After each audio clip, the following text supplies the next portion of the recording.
Thank you very much, Mr. Chairman. I just want to say to all the three people at the panel, I want to thank you for being here.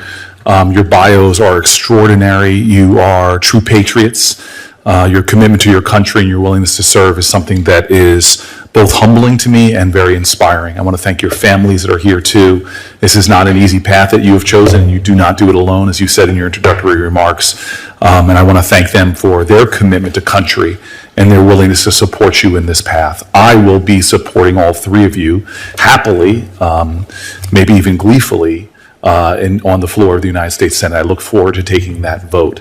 I want to, as most people have, you all are very fortunate that you are sitting next to a man trying to be the head of the ATF, which hasn't had a head of it for years. I want to say to Mr. Dettelbach, I'm looking forward to supporting you as well. And there's a lot being said about you. And I just find it astonishing to look at the law enforcement list that my colleague just read off of the incredible folks that are behind you. It really says that should rest your case right now. But I'm also aware of the fact that even Donald Trump couldn't get his nominee to the ATF confirmed, not because he didn't have law enforcement support. He was the former head of the FOP, our largest police union, or at least a leader there. But it was, again, the power of these lobbies that do not represent the majority of gun owners' positions on issues revolving around guns. I know the kind of leader you'll be. I have such great confidence in you. And I simply want to just, in the little bit of time that I have, though, drill down on a frustration I've had. As Senator Whitehouse talked about, both of us come from the world where we were very focused on local law enforcement. And I remember my first trip down to Washington as a mayor of New Jersey's largest city, talking to one of the leaders of the ATF and being stunned at this candor with me about how much this body, Congress, has handcuffed the ATF to actually just enforce the laws that we have. I was really stunned when he started going through chapter and verse, all the riders that have been put into big legislation, all the things that have been done to their budget, all the outrageous loopholes that prevent the ATF from using modern policing. You are the one agency, I hope you will be the head of the one agency, that Republicans, in effect, are happy to defund. The ATF has not kept up with the other law enforcement federal agencies in funding. If you look at the budget of the ATF, it's been stagnant over the last 10 years. The budgets of other federal law enforcement agencies have increased dramatically in comparison. For example, from 2005 to 2014, the FBI's budget up 62%, Customs and Borders budget 46%, 94%, Customs and Border Protection. It goes on and on and on. And the increase of your budget has barely kept up with inflation. The manpower shortages at the ATF are stunning to me. You and I both know, because we've been in this world, that these straw purchases, which I've heard from some of my colleagues, source a significant amount of the illegal weapons that end up in the hands of people that shouldn't buy these weapons.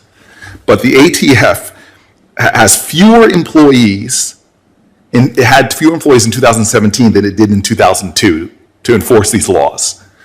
The ATF literally has fewer special agents than the Washington, D.C. Metropolitan Police has sworn officers. They have 760 ATF investigators who are responsible for 130,000 federal firearm licensees. That ATF leader that I first met when I was mayor told me we are asked to do our job with both hands tied behind our backs and our feet in leg irons. And so all of this talk about the legislation that we're proposing, common sense, bipartisan legislation, you rightfully say that's what Congress is almost obscuring the fact that we have an agency that has the power to protect Americans, and we're not funding it, we're not supporting it, and we have done outrageous things to it, like not allow it to use computers. I'm going to submit this to the record, that we literally have this insanity that when there's a going out of business gun retailer, first of all, there's what's called a fire sale loophole, Mr. Chairman. I know you know this, that they have to do background checks when they sell their gun, but if they're going out of business, they can dump their inventory on people without doing background checks. And then when the ATF tries to keep records of this, they have to keep them all on paper. And it gets so bad at the ATF that every time they get new agencies going, they literally have to put them into shipping containers outside because the floor of the building would buckle. It is so ridiculous what my Republican colleagues have done over the years to undermine law enforcement from protecting communities. And so, sir, I just want you to know, God bless you for stepping up to lead an agency that hasn't had a head for the longest time, that Donald Trump couldn't even get ahead because a very corporate, industrial-driven lobby is dictating policy here more than the good conscience of folks. But I hope when you come for your first oversight hearing, because we're going to get you confirmed, I'm going to work like crazy to make sure that happens. I just hope that you will look Congress in the eye and tell them, like I was told as a young mayor,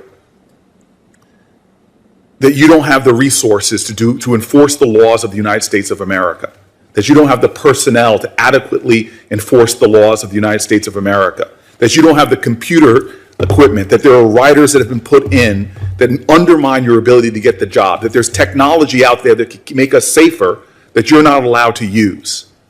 This is a shameful charade.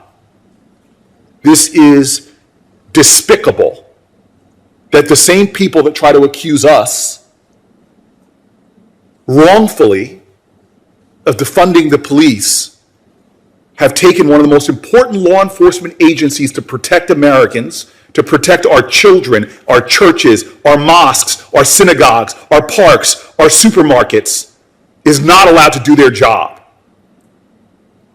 And we yet again are sacrificing our children on the altar of inaction. And it hurts. And you know where I live. I've lost kids I know. I see shrines on streets. And when my law enforcement wants to do the job, as you're right, in partnership with the ATF, there is barrier after barrier put up by Congress. And so, dear God, bless you and your family for leading an agency where you're going to be attacked every single day when you just try to enforce the laws that are on the books. You're going to be vilified and cursed. I see it happening right now, people trying to block your nomination. But I just simply say to you, sir, God bless you, because you're doing righteous work. And I have faith that you will protect citizens.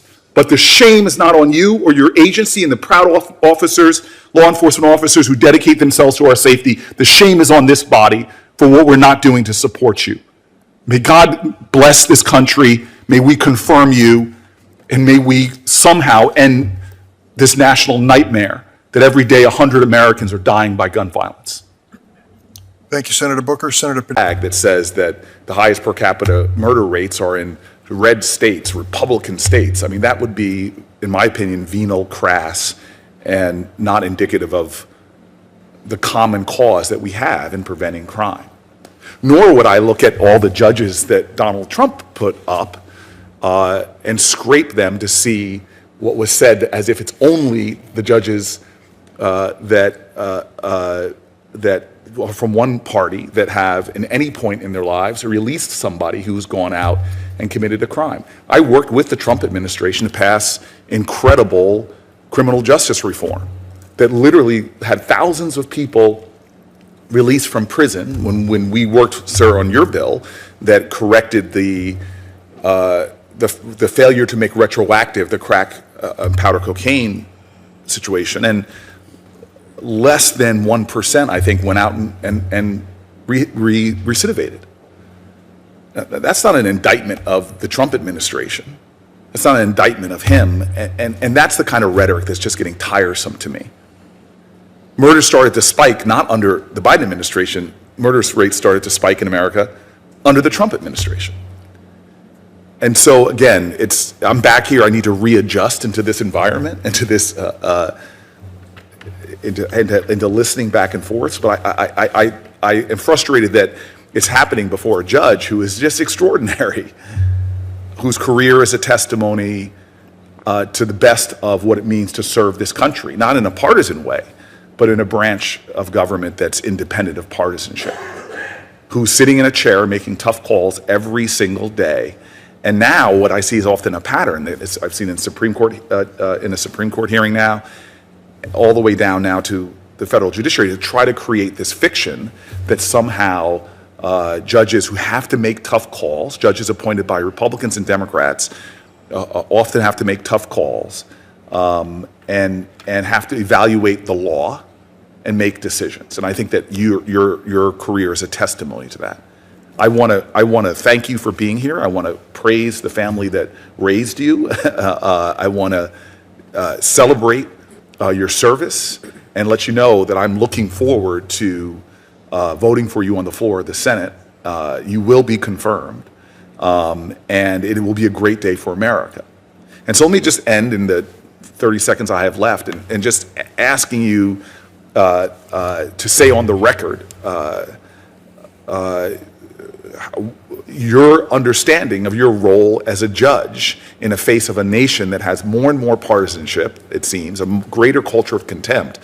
You're coming forward, and I think your career is a testimony to that, with an understanding to the responsibilities of the judiciary. And you will hold on this circuit court position, which I'm confident you will have, a sacred obligation that you will fulfill.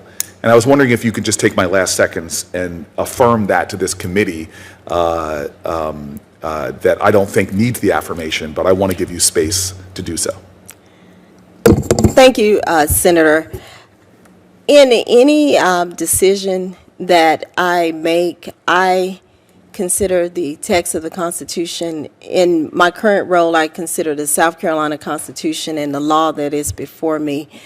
Senator, I take seriously the oath that I have taken to uphold and protect the Constitution of my state and of the United States of America. And not only do I hear your affirmation, but I am grateful for that commitment. This country needs more of that. And I thank you for being here. And again, Mr. Chairman, I look forward to casting a vote in favor of this extraordinary human being. Thank you, Senator Booker. Senator Booker.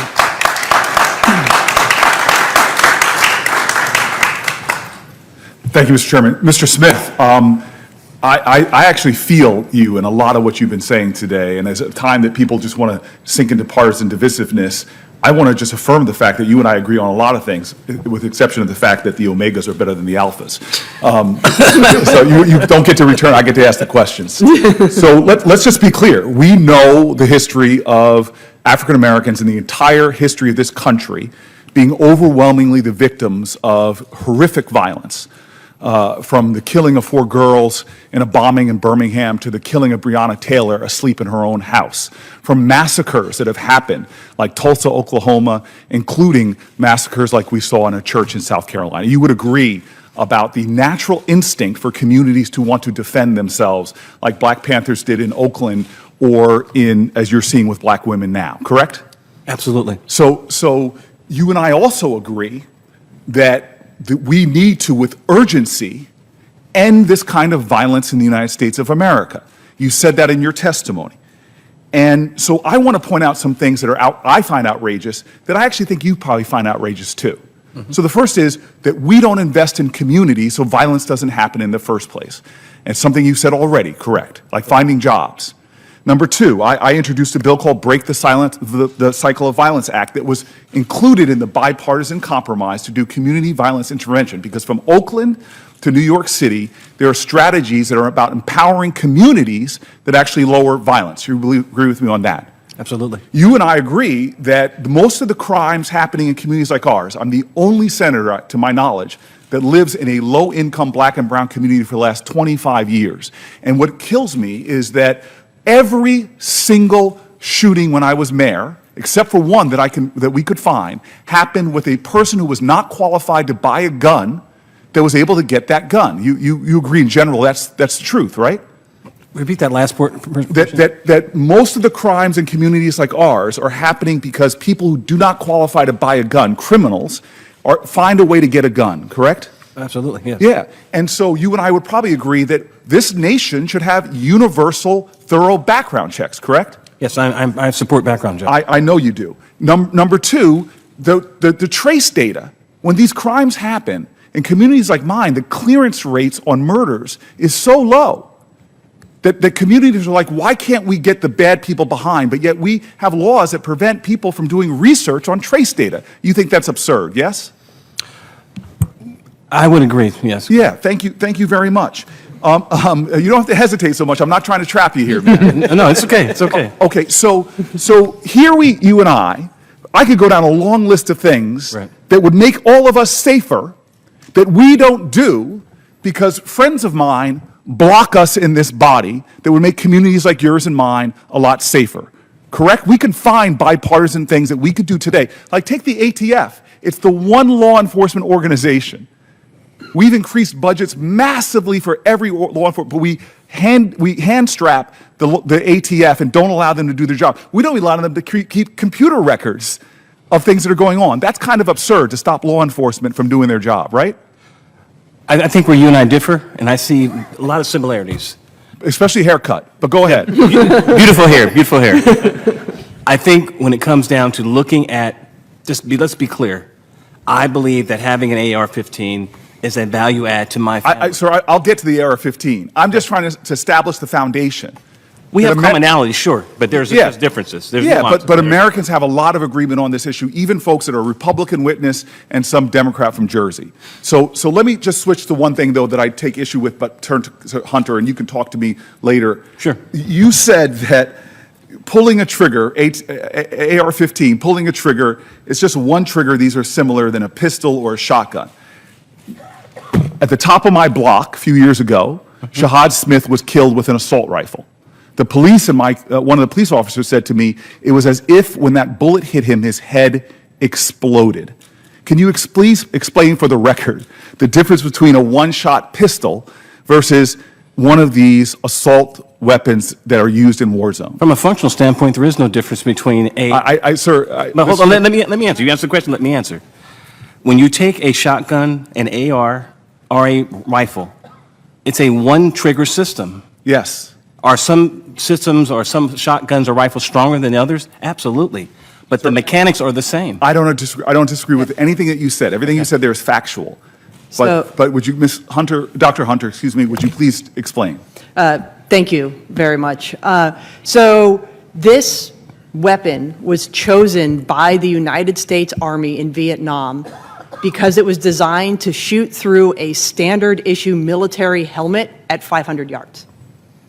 It was designed to kill someone wearing a military helmet at 500 yards. So what that does to a civilian who's wearing nothing, a baseball cap, is liquefy organs. That is the intent of this round. Yes, one trigger pull, but this round, the way it was designed, was to do as much damage as quickly as possible and to kill enemy soldiers wearing a standard issue military helmet. And I'm just going to close you because I'm out of time, and I want to ask the mayor a question. But that is the point. These bullets hit bodies and they liquefy organs. I have seen too many shootings in my community. The ones done with pistols, people are more likely to survive. The ones done with these guns, they cause unbelievable damage. It takes one pull of a trigger to fire a grenade, one pull of a trigger to fire a pistol. There is a big difference between weapons of war and these weapons. Mayor, I have too much experience with seeing my children die. And God bless our police officers in the United States of America. I have not seen heroism, except for in war periods, about men and women running towards gunfire with no situational awareness. I am not joking. When I see one of my police officers when I go home and I want to hug them because I know that every day they put on that uniform. If I was their family member, if I was the husband of a police officer, you worry about them. And what your officers did, all the stories I hear, you should be so proud. And I'm sorry, though, that you have to feel that pride. What I don't think folks understand is the true devastation. We mourn the loss of life, and that is uncalculable. But when these traumatic events happen to a town, the true cost is so much greater. I've seen businesses close. I've seen people who are so traumatized that they hear a firework go off on the next 4th of July, and they dive for cover. Could you just, closing, and then I'll return it to the chairperson, try to help people understand that the regularity of these mass shootings in our communities is doing a deeper damage than I think America can even understand, and that it is a matter of time that we're at the point now that mayors all around America, we know, I'm sorry, I'm a former mayor, we know that this is just a matter of time, that today we're talking about Highland Park. Tomorrow we could be talking about another town, another mosque, another grocery store, another church, another school. Could you please just try to capture that one more time? So I flew in with the mayor of Buffalo just by happenstance, and several of my surrounding region mayors are here with me today. And we all know it's not if, but when. And the pain of being in a 4th of July parade and getting that call and thinking, no, not us, not now, not today. And I don't know what we're going to do next 4th of July. I have people who tell me they will never go to a parade again. I have people who tell me we need to do the biggest parade ever. How do we reclaim normalcy in our community? I don't know. And I will be reaching out to the many mayors who called me in the hours, literally within an hour of this shooting, who have gone through this painful experience, to say to them, how do we move forward? I've been in touch with several of them regularly. I don't know why this needs to be our new normal. I don't know why we need to live this way. And I, frankly, need a better explanation to the students who have to go back to the classroom in a month, to be able to say to them, don't worry, we've got you. When I talked to students in my community, they all said to me, oh yeah, we knew this was coming, not from this particular instance, but every single one of them said, we've been waiting for this our whole lives, we've been training for this our whole lives, and they knew what to do, and they thought it would be at school. Heaven help us all. There's no way to live when you're living in this kind of fear, and I am so concerned, not just for my community, but for our country. This needs to stop. If there's anything I can do to help your community.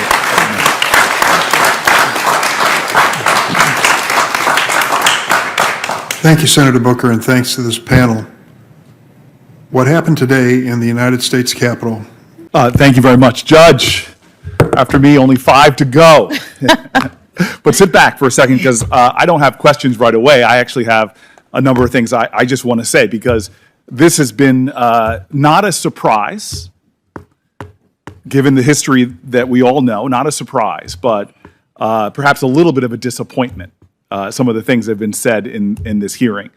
The way you have dealt with some of these things, that's why you are a judge and I am a politician, because you have sat with grit and grace and have shown us just extraordinary demeanor during the times where people were saying things to you that are actually out of the norm. I had to go up dais to ask some of my more senior colleagues about what I feel like is a dangerous precedent. People are taking 1,000 cases you've been over, is that right? I'm sorry, I said you wouldn't ask you questions, but just give me a... Something like that. Something like that. And from what I understand is that these cases often take days, weeks, sometimes months, right? To decide in a case? Yeah. Yes. There's a trial sometimes. And the folks are taking any of those cases and just trying to pick pieces out. And so my colleague, Senator Hawley, has been doing this all into the lead up and saying things, tweeting things that I think that a lot of us, when I was just trying to get some advice here, is this is what the new standard is going to be. That any judge coming before us that has ever chosen outside of the sentencing guidelines, below the sentencing guidelines, we're creating this environment now where I could make myself the hero of people who have been victims of some horrible crime and suddenly put whatever judge I want on the defensive by trying to drag out little bits when they have no context to the case. None of the facts. They're seeking to exploit the complexities of a criminal justice system, the reason why we have a third branch of government. I feel bad that there was a judge mentioned by name in this hearing that's from Senator Hawley's state. What is that judge going to think next time they have a complicated sexual abuse case that comes before them, and they know that they could possibly be called out if they go below the sentencing guidelines, which I showed you yesterday in my lack of chart. If you remember, I was uncharted. But that you are deciding completely in the norm 70+% in many states of people are doing just like you did. But I'm a Democratic senator. I've never quoted from this very well-respected conservative periodical. This is the National Review. Very well-respected. They're not necessarily something I agree with all the time. But here's what the National Review, this is the title. Senator Hawley's disingenuous attack against Judge Jackson's record on child pornography. I'll just read the first paragraph. I would oppose Judge Ketanji Brown Jackson because of her judicial philosophy for the reasons I outlined last week. I addressed that in a separate post. For now, I want to discuss the claim by Senator Josh Hawley that Judge Jackson is appallingly soft on child pornography offenders. This is the kicker here. The allegations appear meritless to the point of demagoguery.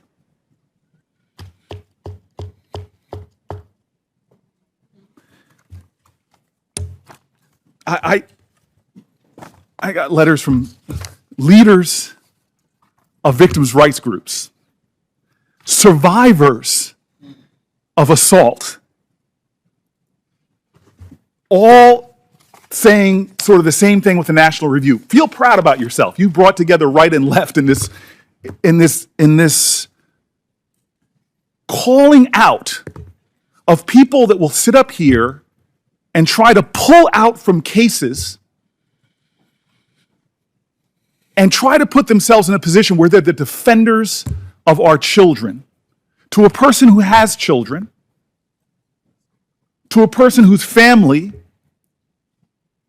goes out in streets and defends children. I mean, this is a new low. And what's especially surprising about this is it didn't happen last year. You were put on a court that I'm told is considered like the second most powerful court in our land. And you were passed with bipartisan support. Nobody brought it up then. Did they not do their homework? Were they lax? Did they make a mistake? I wonder, as they ask you the question, do you regret? I wonder if they regret that they didn't bring that out. No. Why? Because it was an allegation that is meritless to the point of demagoguery. You are, I don't mean this in any way, because if anybody called me average, I would be upset, but you are a mainstream judge. Your sentencing, I've looked at the data, falls in the mainstream on everything from child sexual assault to all the other issues that people are trying to bring up.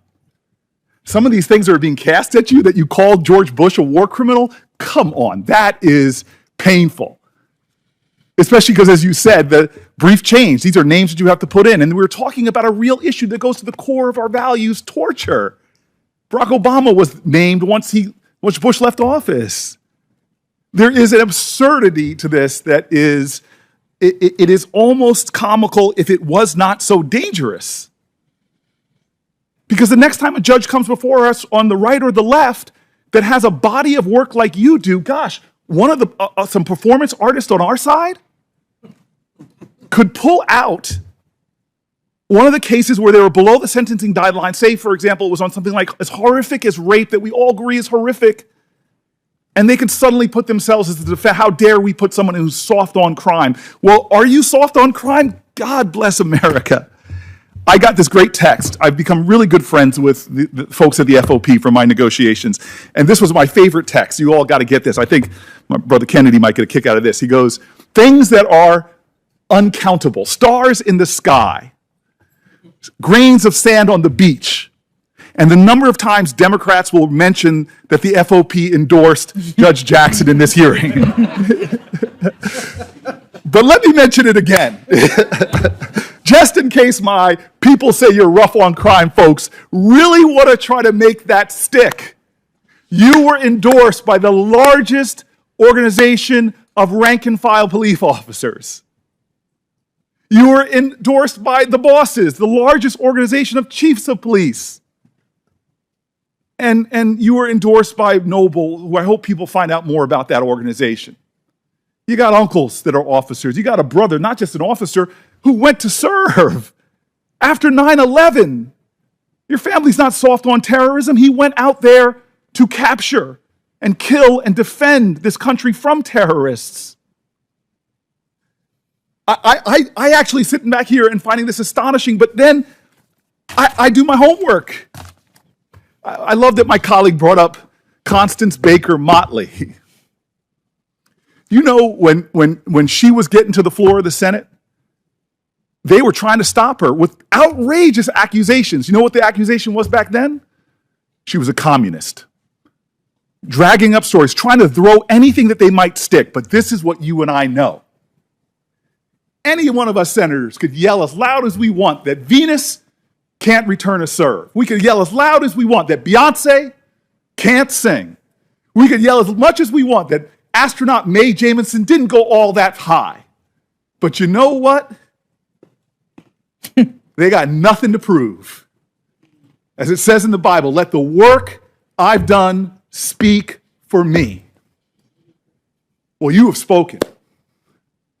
You started speaking as a little girl, watching that man right there try to raise a family and study law while your mama supported everybody. You spoke in high school when you started distinguishing yourself. And you know what you said when they told you you couldn't go to Harvard? Watch me. I went to law school. I didn't serve on the law review. You did. I didn't clerk at every level of the federal court. You clerked for a Supreme Court justice, one widely respected on both sides, which really shaped you. You left there and you went to private practice, and you know what you found? This is what you told me. That you had those tough choices that working moms have to make, the demands of a private law firm, raising your kids. It just didn't add up. You went before this Senate 3 times in a bipartisan manner. God bless America. We don't do that much stuff bipartisan around here. You went to become a public defender because you wanted to understand all aspects of the law. Who does that? We live in a society that's very materialistic sometimes, very, very consumeristic. You went into, do people become public defenders for the money? No. Your family and you speak to service, service, service. And I'm telling you right now, I'm not letting anybody in the Senate steal my joy. I told you this at the beginning. I'm embarrassed. It happened earlier today. I just look at you and I start getting full of emotion. I'm jogging this morning, and I'm at the end of the block I live on. And I get terrified because I put my music on loud when I'm jogging, trying to block out the noise of the heart attack I'm having. And this woman comes up on me, practically tackles me, an African-American woman. And the look on her eyes, she just wanted to touch me because I'm sitting so close to you, and tell me what it meant to her to watch you sitting where you're sitting. And you did not get there because of some left-wing agenda. You didn't get here because of some dark money groups. You got here how every black woman in America who's gotten anywhere has done, by being like Ginger Rogers said, I did everything Fred Astaire did, but backwards in heels. And so I'm just sitting here saying, nobody's stealing my joy. Nobody's going to make me angry, especially not people that are called in a conservative magazine demagogic for what they're bringing up that just doesn't hold water. I'm not going to let my joy be stolen because I know you and we appreciate something that we get that a lot of my colleagues don't. I know Tim Scott does.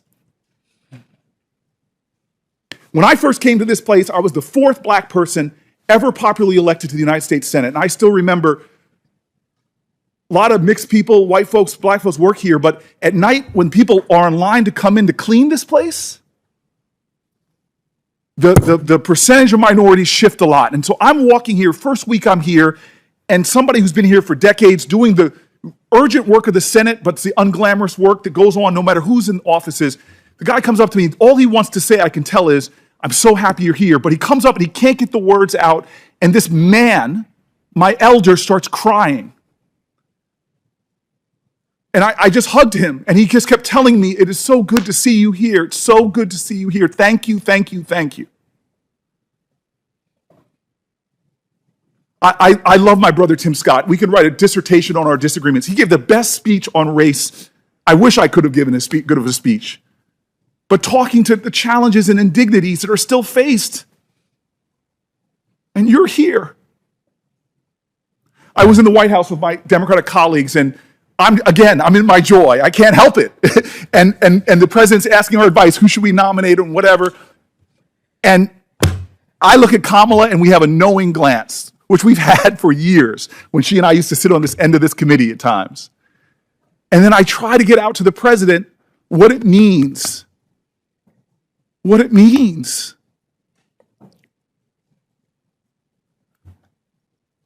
And I want to tell you, when I look at you, this is why I get emotional. I'm sorry, you're a person that is so much more than your race and gender. You're a Christian, you're a mom, you're an intellect, you love books. But for me, I'm sorry, it's hard for me not to look at you and not see my mom, not to see my cousins, one of them who had to come here and sit behind you. She had to have your back. I see my ancestors and yours. Nobody's going to steal the joy of that woman in the street or the calls that I'm getting or the texts. Nobody's going to steal that joy. You have earned this spot. You are worthy. You are a great American. Your hero is Constance Baker Motley. Mine, she has sat on my desk for my offices that I've held.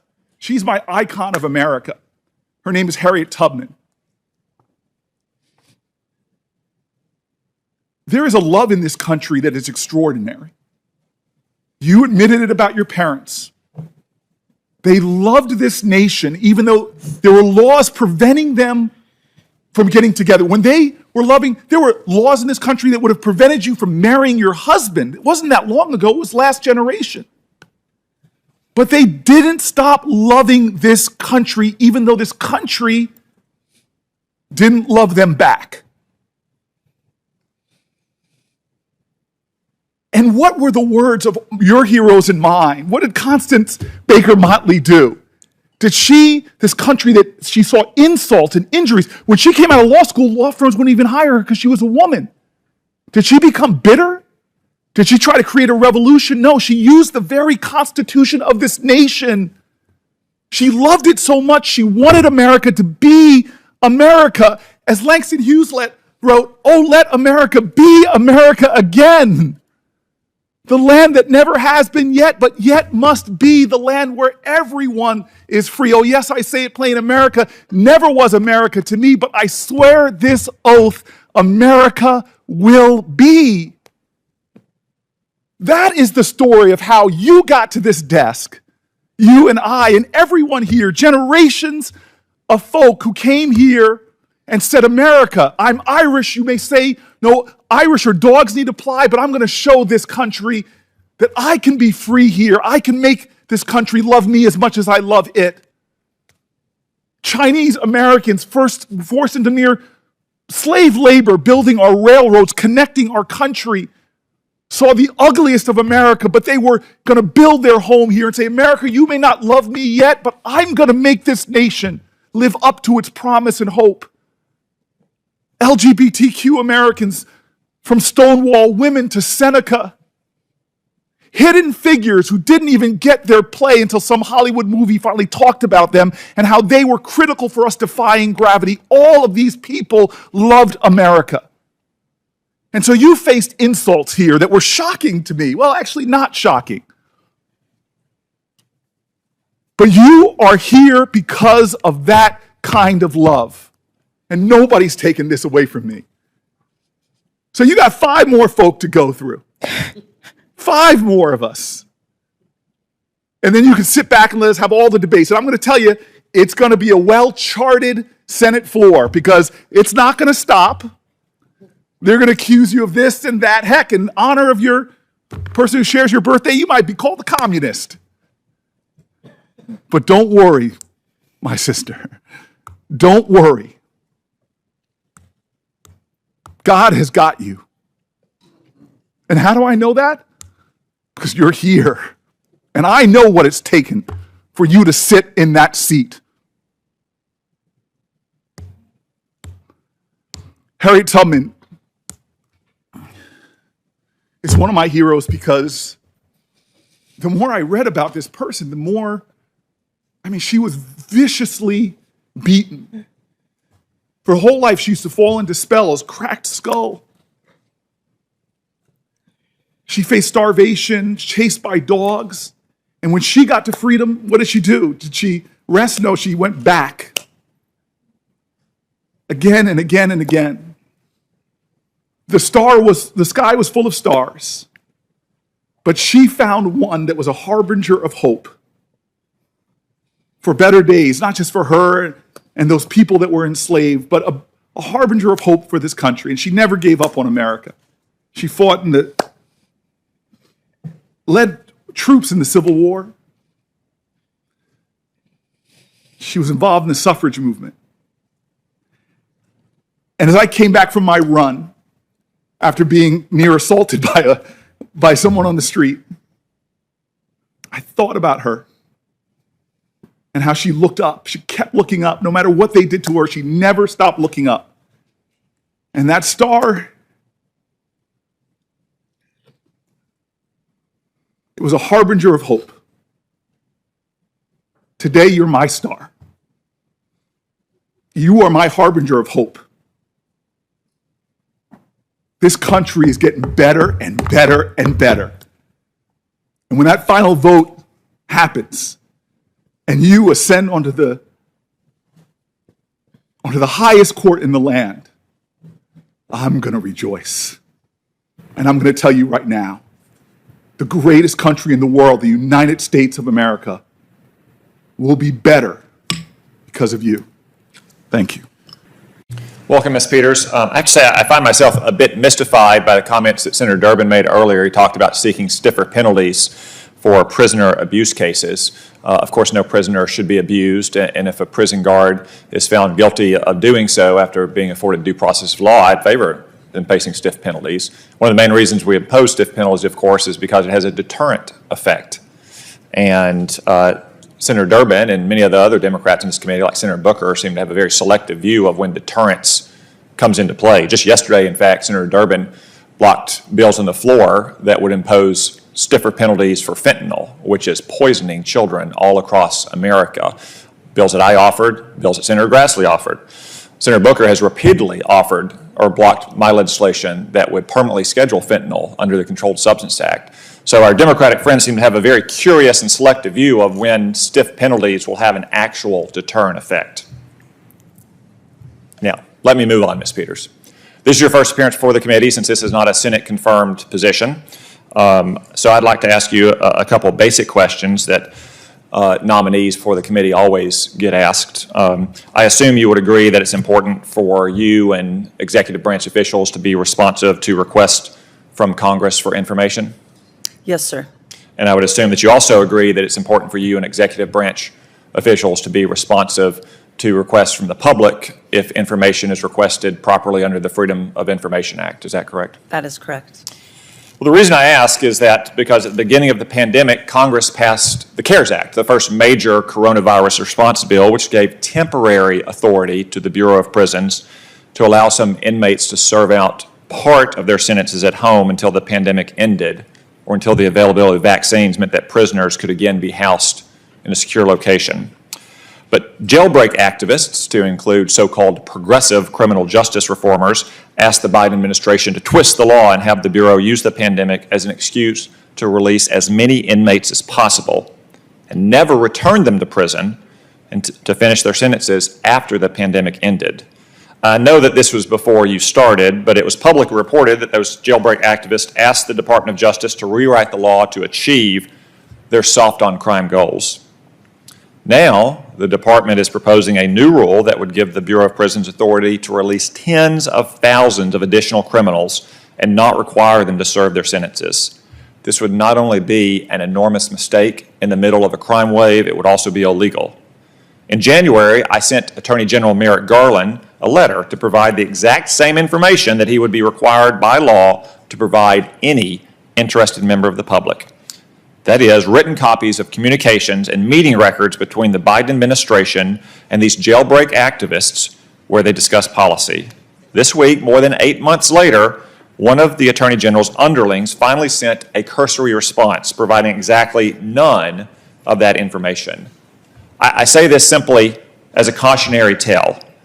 I hope that you will be more responsive than the Attorney General, who has politicized the department, who seems unable to stand up to far left-wing activists in his own department and to enforce the law neutrally, at the same time that he sicks the feds on parents at school boards, or send armed agents into a Catholic minister's home, a man named Matt Hoke, when he had agreed already to cooperate with any investigation into his supposed crimes. Now, the Attorney General is going to have a reckoning whenever he faces a Republican Congress in January. I hope, though, that you will simply cooperate with timely requests for information from members of Congress and from the public. Now, Ms. Peters, on a related point, I want to note that the President said just a couple weeks ago, the pandemic is over. Is President Biden wrong?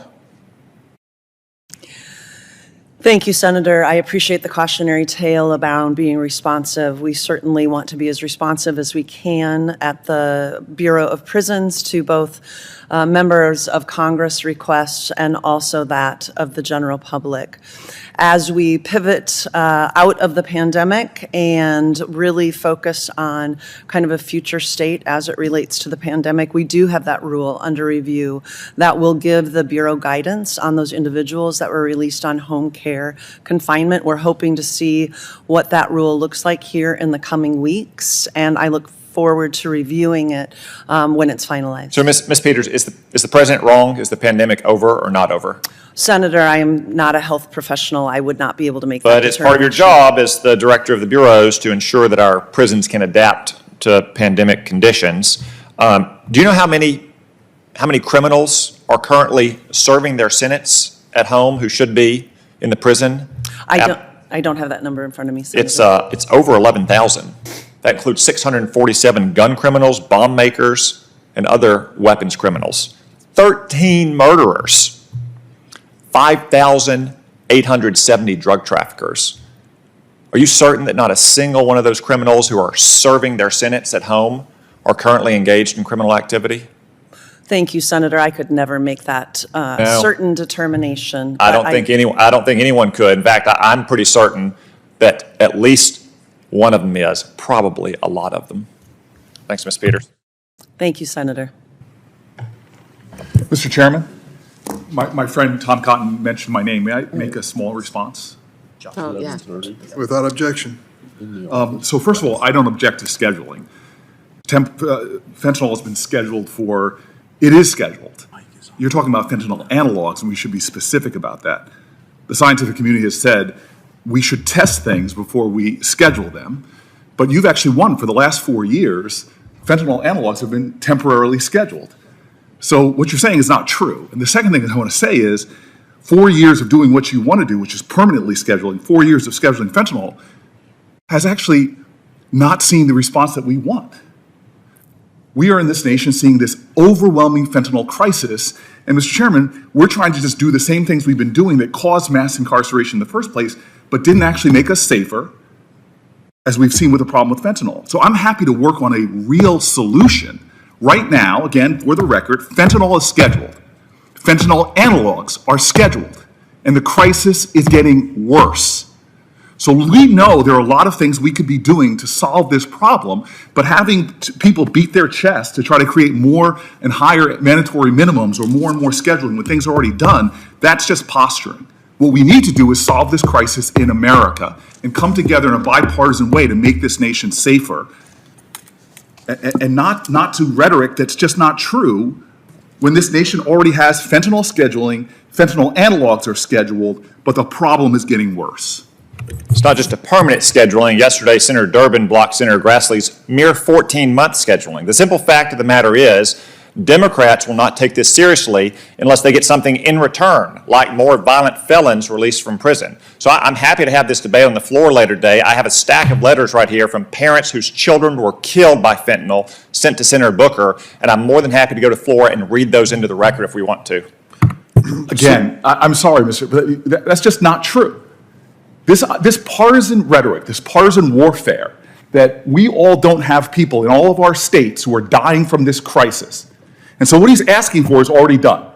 We have fentanyl scheduled right now, but more and more people are dying. Why can't we come together? Because there are a lot of Republican groups that I work with, a lot of Republican think tanks that I work with, that have real solutions to this crisis of people dying. I would never accuse my colleague, Tom Cotton, of not caring about dead children. We both have hearts. I know your heart. So to accuse me of that is outrageous. I literally run a city where people are dying from these drugs, and all I hear often is the same things we've been doing for 25 years, or on the drug war, that just are increasing incarceration, not helping. We're going to hear from people here who are addicted. Let's find real solutions and stop accusing ourselves in partisan warfare of things that just aren't true.